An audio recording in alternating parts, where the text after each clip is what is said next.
Good morning students, welcome to Krishna Institute online classes. Students, आज हम अपना एक इम्पोर्टेंट टॉपिक डिस्कस करने जा रहे हैं जिसका नाम है difference between company and partnership. ठीक है, हम कंपनीज के बारे में पढ़ चुके हैं, कंपनीज की फीचर्स और जो है उसके मेरिट्स डीमेरिट्स सब हम अच्छे से डिटेल में डिस्कस कर चुके हैं।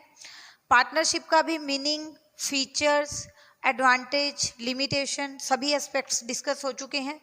अब क्वेश्चन जो था एक स्टूडेंट के माइंड में वो ये था कि दोनों में बेसिक डिफरेंस क्या है। ठीक है, एक क्वेरी जो मेरे पास आई थी कि डिफरेंस पे भी जो है एक सेपरेट वीडियो होना चाहिए, तो आज मैंने ये बनाया है आप लोगों के लिए। ठीक है, तो देखते हैं आपको ये टॉपिक आज कितना क्लियर होता है। हमें डिफरेंस करना है पार्टनरशिप और कंपनी में, तो तभी मैंने पहले एक बार इसका मीनिंग लिखा है ताकि आप रिवाइज कर सको और आपके माइंड में वो सारे पॉइंट्स आ जाएंगे जो बेसिक डिफरेंस को जो है शो करेंगे इन दोनों के बीच में। Partnership, it refers to that form of organisation in which two और more than two persons willingly, अपनी मर्जी से अपनी इच्छा से ज्वाइन होते हैं एंड अग्री करते हैं to run some lawful business. Partnership क्या है? जहां दो या दो से ज़्यादा लोग मिलकर, ठीक है, किसी लॉफुल बिजनेस को चलाने के लिए अग्री करते हैं, मतलब वो अपनी जो है कंसेंट देते हैं कि हम लोग मिलकर बिजनेस करने के लिए रेडी हैं, but the business must be lawful, legal होना चाहिए। और यहाँ पे मैंने क्या लिखा? टू और more person, that means clearly show हो रहा है कि मिनिमम वहाँ पर कितने लोग होने चाहिए? टू। मिनिमम टू पर्सन्स तो होने ही चाहिए। ठीक है, मैक्सिमम की भी लिमिट होती है, अभी आपको मैं डिफरेंस में बताती हूँ वो। तो पार्टनरशिप एक ऐसी फॉर्म है ऑर्गेनाइजेशन की यहाँ जहाँ पर दो या दो से ज़्यादा लोग मिलकर, विलिंगली का मतलब है कि कोई उनको फोर्स नहीं कर रहा, वो अपनी इच्छा से इस बिजनेस को ज्वाइन कर रहे हैं। ठीक है, कोई भी उन्हें फोर्स नहीं करेगा कि आओ हमें ज्वाइन करो, इस पार्टनरशिप का हिस्सा बनो। वो अपनी मर्जी से इस पार्टनरशिप फर्म को ज्वाइन कर रहे हैं और अग्री कर रहे हैं एक लॉफुल बिजनेस को, एक लीगल बिजनेस को चलाने के लिए। सब कुछ यहाँ पर डिफाइन होगा, कितना पैसा कौन सा पार्टनर लगाएगा, किसको कितना प्रॉफिट का हिस्सा मिलेगा, कौन कितना रिस्क बियर करेगा, किसको प्रॉफिट मिलेगा, प्रॉफिट के साथ साथ सैलरी किसको मिलेगी, कमीशन कैसे देंगे, क्या रेट ऑफ इंटरेस्ट रहेगा। मतलब इसमें पार्टनरशिप डीड के थ्रू सारा कुछ क्लियर कर दिया जाता था। यस, फिर उसके बाद आ जाते हैं हम कंपनी के ऊपर। ठीक है, पार्टनरशिप में और बहुत कुछ है बट हम अपनी वीडियोस में डिस्कस कर चुके हैं, ये सिर्फ आपके लिए एक क्विक रिवीजन जो है वो प्रोवाइड करेगी आपको। कंपनी की बात करूं तो company is an artificial person, company एक आर्टिफिशियल पर्सन है that is created by law, जिसे कौन क्रिएट करता है? लॉ। हैविंग सेपरेट एंटिटी, इसकी सेपरेट लीगल एंटिटी होती है, एक सेपरेट एग्जिस्टेंस होता है। विद अ परपीचुअल सक्सेशन, परपीचुअल सक्सेशन का मतलब होता है लगातार चलते रहना। And common seal, common seal होती है जो क्या काम करती है? कंपनी के सिग्नेचर का काम करती है। तो अब इसके हर पॉइंट को मैं आपको स्टूडेंट्स दोबारा से क्लियर कर देती हूँ कि कंपनी एक आर्टिफिशियल पर्सन है, उसका कोई जन्म नहीं हुआ, जैसे ह्यूमन बींग्स का जन्म होता है ऐसे कंपनी जन्म नहीं लेती, वो लॉ के द्वारा क्रिएट की जाती है, एक लीगल एंटिटी है, एक आर्टिफिशियल पर्सन है जिसका परपीचुअल सक्सेशन मतलब लगातार चलते रहना, एक कॉन्टिन्यूटी होती है इसके एग्जिस्टेंस में। ठीक है, कंपनी के एग्जिस्टेंस में कॉन्टिन्यूटी होती है, वो लगातार चलती रहती है। मेंबर्स में come, members may go, but company goes on forever एवर। कोई मेंबर आए चाहे कोई मेंबर जाए, पर कंपनी तो लगातार चलती ही रहेगी। ये बात हमें पता चलती है कंपनी की फीचर से, जो कि है परपीचुअल सक्सेशन। कॉमन सील, कंपनी की कॉमन सील होती है, बिकॉज कंपनी हमारी तरह ह्यूमन बीइंग तो है नहीं, हमारी तरह कंपनी साइन तो नहीं कर सकती। तो कंपनी को अगर किसी के साथ कोई कॉन्ट्रैक्ट करना हो तो उसके सिग्नेचर्स का काम करने के लिए क्या चीज होती है? कॉमन सील, जिसके ऊपर नेम इंस्क्राइब किया हुआ होता है कंपनी का। ठीक है, तो आपको मेनली मीनिंग से ही समझ आ रहा होगा कि पार्टनरशिप और कंपनी में क्या डिफरेंस है। पार्टनरशिप दो या दो से ज़्यादा लोगों से मिलके बनती है और कंपनी में तो मेंबर्स की कोई लिमिट ही नहीं होती। एक आर्टिफिशियल पर्सन है जिसकी सेपरेट एंटिटी है, सेपरेट, ओनर से अलग, मैनेजमेंट से अलग, क्रेडिटर से, सप्लायर से अलग, ठीक है, वर्कर से अलग। कंपनी का जो एग्जिस्टेंस है वो सबसे अलग होता है। कंपनी अपने नाम से चलती है। कंपनी को अपनी पहचान के लिए मेंबर्स का, मैनेजमेंट का, बोर्ड ऑफ डायरेक्टर्स का नाम यूज करने की जरूरत नहीं होती। कंपनी की अपनी पहचान होती है।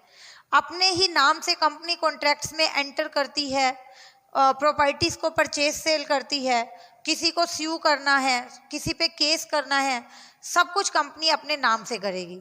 सो student, first of all you should be clear about the meaning of both these term. You should be familiar with these two term कि पार्टनरशिप क्या है और कंपनी क्या है। Only then you will be able to differentiate these two. आपको meaning पता है दोनों का, आपको फीचर्स पता है दोनों की, तभी आप कंपनी और पार्टनरशिप का डिफरेंस खुद से लिख सकते हैं, ठीक है। तो ये करने के बाद अब आप डिफरेंस पे आ जाएं।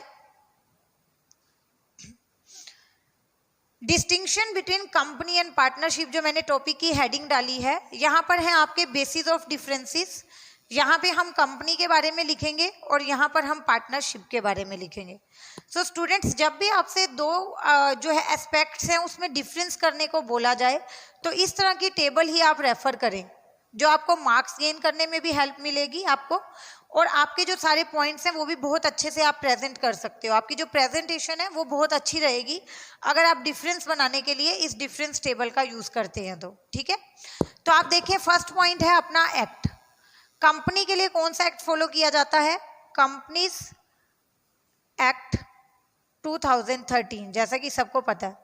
ओरिजिनली जो था वो क्या था? कंपनीज एक्ट 1956 था, जिसको बाद में रिप्लेस किया कंपनीज एक्ट 2013 ने, ठीक है। कंपनीज एक्ट 1956 था पहले और रिप्लेस करके आया उसको कंपनीज एक्ट 2013। जबकि पार्टनरशिप के लिए कौन सा एक्ट है स्टूडेंट्स? आपको पार्टनरशिप में मैंने बताया था इंडियन पार्टनरशिप एक्ट 1932। यस, अच्छे से देखें आप, इसको साथ साथ लिखें। उसके बाद हमारा सेकंड पॉइंट है फॉर्मेशन का, कि कंपनी कैसे बनती है, कंपनी कैसे एग्जिस्टेंस में आती है और पार्टनरशिप कैसे एग्जिस्टेंस में आती है। तो company, it is established under law. ये एक लीगल एंटिटी है, that is created by law, that is ended by law. Law ही इसका सब कुछ है, ठीक है। लॉ ही इसको एग्जिस्टेंस देता है, एक पहचान देता है। बट पार्टनरशिप में क्या होता है? It is established under a contract among partners. इसमें पार्टनर्स के बीच में एक कॉन्ट्रैक्ट होता है जिसके थ्रू पार्टनरशिप को एग्जिस्टेंस मिलता है, ठीक है। पार्टनरशिप जो है एक कॉन्ट्रैक्ट के थ्रू एग्जिस्टेंस में आती है। वो कॉन्ट्रैक्ट किसके बीच में होता है स्टूडेंट्स? पार्टनर के बीच में। और कंपनी जो होती है वो लॉ के थ्रू एस्टेब्लिश होती है, ओके। अब हम बात करेंगे रजिस्ट्रेशन की। यहाँ पे आपको बताना है कि किसका रजिस्ट्रेशन कंपलसरी है, ठीक है। आपको याद आ गया होगा, ऑब्वियस सी बात है कि रजिस्ट्रेशन किसका कंपलसरी है? कंपनी का compulsory. Registration of a company is compulsory, but registration of a partnership firm is not compulsory. Short में लिख रही हूं मैं, आप इसको एक्सप्लेन कर सकते हैं, इतना लिखेंगे तो भी चलेगा। Registration of a company is compulsory, but registration of a partnership firm is not compulsory. अब अगर हम बात करें नंबर ऑफ मेंबर्स की, तो नंबर ऑफ मेंबर्स में स्टूडेंट्स आपको पता है कि पार्टनरशिप में मिनिमम कितने मेंबर्स होते हैं? 2, जबकि मैक्सिमम कितने मेंबर्स होते हैं? 50। सिंपल। लेकिन अगर मैं बात करूं कंपनी की, तो कंपनी में आपको मैंने पहले भी समझाया था कि 2 तरह की कंपनीज होती हैं, प्राइवेट और पब्लिक। ये पहले हुआ है, नहीं हुआ तो इट्स ओके, ये टॉपिक आगे आएगा। प्राइवेट कंपनी क्या है, पब्लिक कंपनी क्या है, तो अभी आप सिर्फ जितना मैं बता दी उतना लर्न कर लेना। आगे की वीडियोस में जब प्राइवेट कंपनी और पब्लिक कंपनी आएगा तो आपको डिफरेंस क्लियर हो जाएगा, ठीक है। तो प्राइवेट कंपनी में स्टूडेंट्स हमारे मिनिमम मेंबर रहते हैं 2, जबकि मैक्सिमम होते हैं 200। और अगर मैं बात करूं अपनी पब्लिक कंपनी की, तो यहाँ मिनिमम मेंबर्स होते हैं 7 और मैक्सिमम पे कोई लिमिट नहीं होती। पब्लिक कंपनी में मैक्सिमम कितने भी मेंबर्स हो सकते हैं विदाउट एनी लिमिट। ठीक है, अगर आपको प्राइवेट कंपनी और पब्लिक कंपनी की नॉलेज नहीं है स्टूडेंट्स, तो डोंट वरी, आगे की वीडियोस में मैं आपको प्राइवेट और पब्लिक कंपनी का मीनिंग और डिफरेंस भी बहुत अच्छे से क्लियर कराऊंगी। तब तक के लिए आप सिर्फ इतना याद रख लेना कि प्राइवेट कंपनी में कम से कम 2 मेंबर होते हैं और मैक्सिमम 200 होते हैं, पब्लिक में कम से कम 7 होते हैं और मैक्सिमम पे कोई लिमिट नहीं है। Now you can tell me about liability. Liability की अगर मैं बात करूं तो लिमिटेड कहाँ होगी और अनलिमिटेड कहाँ हो गई? तो लिमिटेड जो लाइबिलिटी है कंपनी में शेयर होल्डर्स की,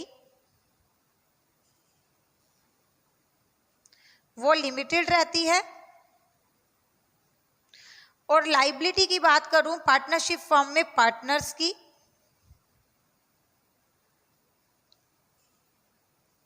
तो वो अनलिमिटेड रहती है। अनलिमिटेड लाइबिलिटी ही तो एक लिमिटेशन थी जिसको रिमूव करने के लिए कंपनी एग्जिस्टेंस में आई थी। ओके, अभी सेपरेट एंटिटी, कंपनी की सेपरेट लीगल एंटिटी होती है, yes, separate entity from shareholders, management etcetera.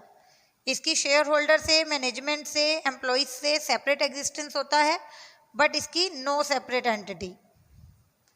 Partnership firm और पार्टनर्स एक ही बात होती है, ठीक है, no separate entity.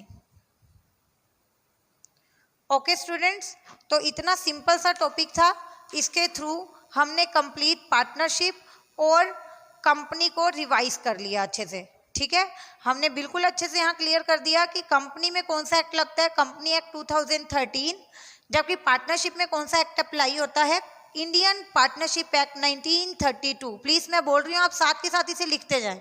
Okay, formation की बात करें तो कंपनी का फॉर्मेशन होता है अंडर लॉ, जबकि पार्टनरशिप का फॉर्मेशन होता है under a contract among partners.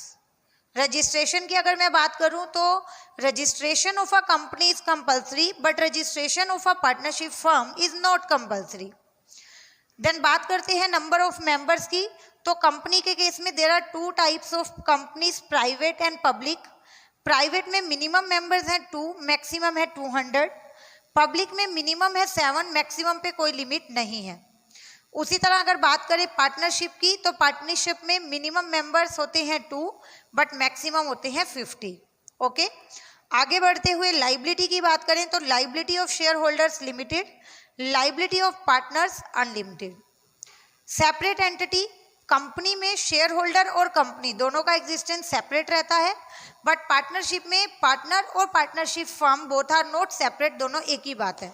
Okay, तो अभी स्टूडेंट्स ये डिफरेंस अच्छे से रिवाइज कीजिए आप। नेक्स्ट वीडियो में पॉसिबल हुआ तो I will tell you the difference between private company and public company. वो भी हम ऐसे ही एक टेबल बनाकर, एक चार्ट बनाकर बहुत अच्छे से डिस्कस करेंगे। आपको कोई भी डाउट हो तो आप हमें कमेंट सेक्शन में बता सकते हैं, ठीक है। और मोर वीडियोस के लिए आप प्लीज़ हमारे चैनल को लाइक और सब्सक्राइब ज़रूर कर दें। Thank you so much, bye bye.